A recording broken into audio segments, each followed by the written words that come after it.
الحمد لله وكفى والصلاة والسلام على خاتم الرسل وسيد الأنبياء وعلى آله وأصحابه الأتقياء. أما بعد فأعوذ بالله من الشيطان الرجيم. بسم الله الرحمن الرحيم. وأتموا الحج والعمرة لله فإن أحسرتم فما استيسر من الهدي ولا تحلقوا رؤوسكم حتى يبلغ الهدي محله فمن كان منكم مريضا أو به أذى من رأسه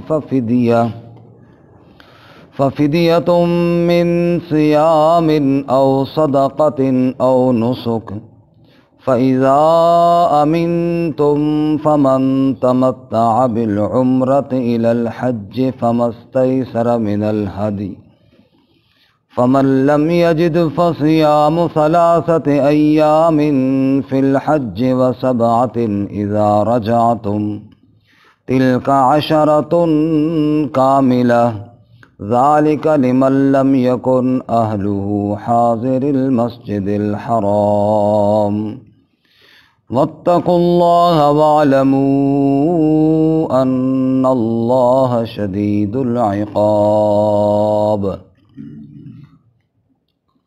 وَأَتِمُّوا الْحَجَّ وَالْعُمْرَةَ لِلَّهِ، اور پورا کرو حج اور عمرے کو اللہ کے لیے. فَإِنْ أُحْصِرْتُمْ، پس اگر تم روک لیے جاؤ. فَمَا اسْتَيْسَرَ مِنَ الْهَدْيِ، پس جو میسر و قربانی. وَلَا تَحْلِقُوا رُؤُوسَكُمْ، اور نہ منڈواؤ اپنے سروں کو. حَتَّى يَبْلُغَ الْهَدْيُ مَحِلَّهُ، یہاں تک کہ پہنچ جائے قربانی اپنے حلال ہونے کی جگہ کو.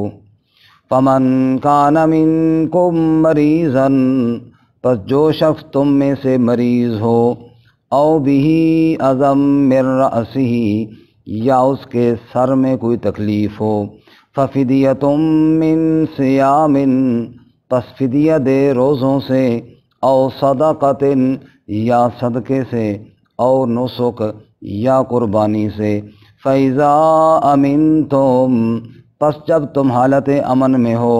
فَمَن تَمَتَّعَ بِالْعُمْرَةِ إِلَى الْحَجِّ، پس جو کوئی فائدہ اٹھائے عمرے کے ساتھ حج کی طرف. فَمَا اسْتَيْسَرَ مِنَ الْهَدْيِ، پس جو اس کو میسر و قربانی وہ کرے. فَمَن لَّمْ يَجِدْ، پس جو شخص نہ پائے. فَصِيَامُ 3 أَيَّامٍ، پس روزے رکھ لے 3 دنوں کے. فی الحج، ایام حج میں. و7 إذا رجعتم، اور 7 الحمدللہ. و7 إذا رجعتم، اور 7 جب تم لوٹو. تلک 10 کاملہ، یہ 10 پورے ہو جائیں گے. ذالک لمن لم یکن اہلہ حاضر المسجد الحرام، یہ اس شخص کے لیے جو وہاں کا رہنے والا نہ ہو مسجد حرام کے پاس. واتقوا اللہ، اور ڈرو اللہ تعالیٰ سے. واعلموا ان اللہ شدید العقاب، اور جان لو کہ بے شک اللہ تعالیٰ سخت عذاب دینے والا ہے. سبحان ربک رب العزت عما یصفون وسلام علی المرسلین والحمد للہ رب العالمین. اللہم صل علی محمد وعلی آل محمد کما صلیت علی ابراہیم وعلی آل ابراہیم انک حمید مجید. اللہم بارک علی محمد وعلی آل محمد کما بارکت علی ابراہیم وعلی آل ابراہیم انک حمید مجید.